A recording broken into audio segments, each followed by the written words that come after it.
ও মিয়া, মদিনার মধ্যে সবচাইতে গরিব সাহাবী ছিল বেলাল রাদিয়াল্লাহু তাআলা আনহু। ওনার এন্টায়ার অ্যাসেট, সম্পদের পরিমাণ কতদূর জানেন? একটা লুঙ্গি। বেলাল রাদিয়াল্লাহু তাআলা আনহু, ওনার টোটাল ওয়েলথের এস্টিমেশন হচ্ছে মাত্র একটা লুঙ্গি। একটা লুঙ্গি, টোটাল ওয়েলথ এস্টিমেশন, টোটাল সম্পদের বেলাল রাদিয়াল্লাহু তাআলা আনহুর কি ছিল? কথা বোঝে নাই বোধহয়। কি ছিল? ওই বেলাল রাদিয়াল্লাহু তাআলা আনহুকে বিষ্ণু ইসলাম বলেছেন, আনফিক ইয়া বেলাল, ও বেলাল তুমিও দাও। ওয়ালা তাখশা মিন যিল আরশি ইখলালা, আরশের অধিপতির তো কোনো ঘাটতি নাই, তুমি দিলে ওই আল্লাহ তোমারে বাড়ায় দিবে। এজন্য আমার প্রিয় ভাইয়েরা, দিলে কমে না, দিলে বাড়ে। অনেকে ধরে রাখে, নতুন কিছু নিতে পারে না, হাত দিয়ে যেটা ধরে রেখেছেন এটা দিয়ে দেন, বড় একটা ধরার সুযোগ পাবেন। জোরে বলেন ঠিক কিনা? ধরেন 5 কেজি ওজনের একটা ধরে রাখছেন, এখন 10, এটা না ছাড়লে 10 কেজি ধরতে পারবেন আপনি? আচ্ছা, 10 কেজির জিনিস একটা আছে হাতে, ওইটা যদি ছেড়ে দেন তাইলেই না 15 কেজি ধরতে পারবেন। কথা বলেন ঠিক কিনা?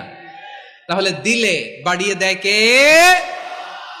রব্বুল আলামিন বললেন, ওয়া ইতা ইদিল কুরবা, নিকট আত্মীয়দেরকে দান করো। নিকট আত্মীয়দেরকে দাও, যারা তোমাদের ব্লাড কানেকশনের আত্মীয় তাদেরকে তোমরা দাও।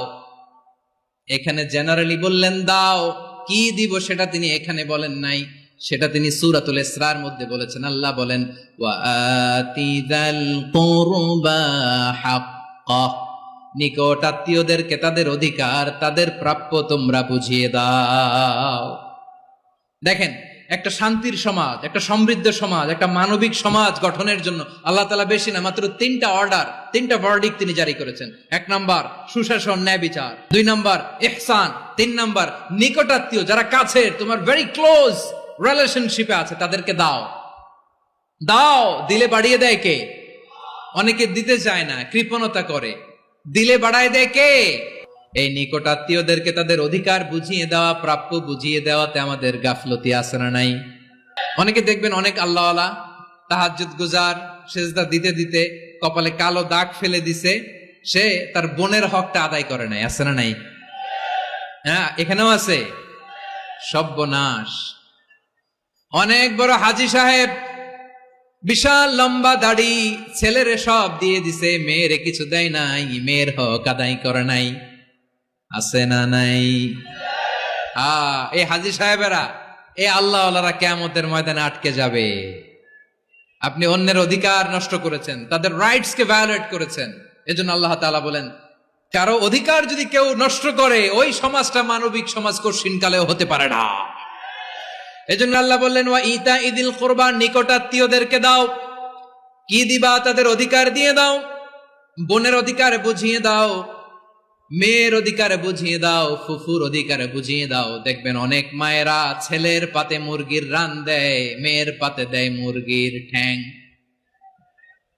এরকম আছে না নাই? ছেলেরা কি দেয়? মুরগির। মেয়ের পাতে কি দেয়? তো মেয়ের কি মুরগির রান খেতে মনে চায় না? মনে চায় না? এমনটা করা যাবে না। নিকটাত্মীয়দেরকে অধিকার দিয়ে দাও, নিকটাত্মীয়ের সাথে সুসম্পর্ক রাখো। আদেশটা কার?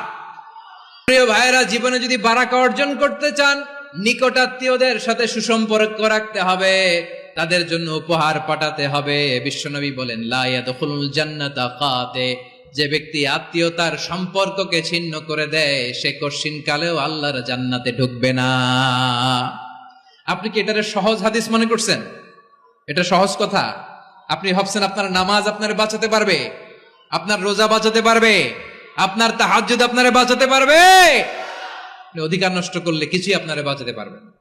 এজন্য নিকট আত্মীয়দেরকে দিতে হবে বেশি বেশি। বিশ্বনবী বলেন, ইন্না সাদাকাতা আলাল মিসকিনি সাদাকা ওয়া আলা যির রাহিমি ইসনাতান সাদাকাতুন ওয়া সিলা।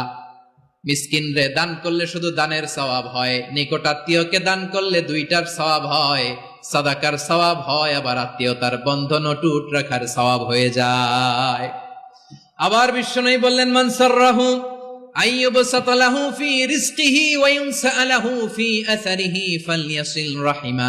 যে ব্যক্তি তার রিজিকের প্রশস্ততা চায় আর হায়াতে বরকত চায়, সে যেন তার আত্মীয়ের সাথে সুসম্পর্ক রাখে। আমাদের রিজিক বাড়ুক, এটা আমরা চাই কি চাই না? সবাই চান। হ্যাঁ, আমাদের রিজিকে প্রশস্ততা আসুক, চাই কি চাই না? আমাদের হায়াতে বরকত আসুক, আমরা চাই কি চাই না? এই দুইটা যদি চান তাহলে নিকটাত্মীয়দের সাথে সুসম্পর্ক রাখবেন, পারবেন? তাহলে সমাজটারে মানবিক সমাজ বানায় দিবে কে?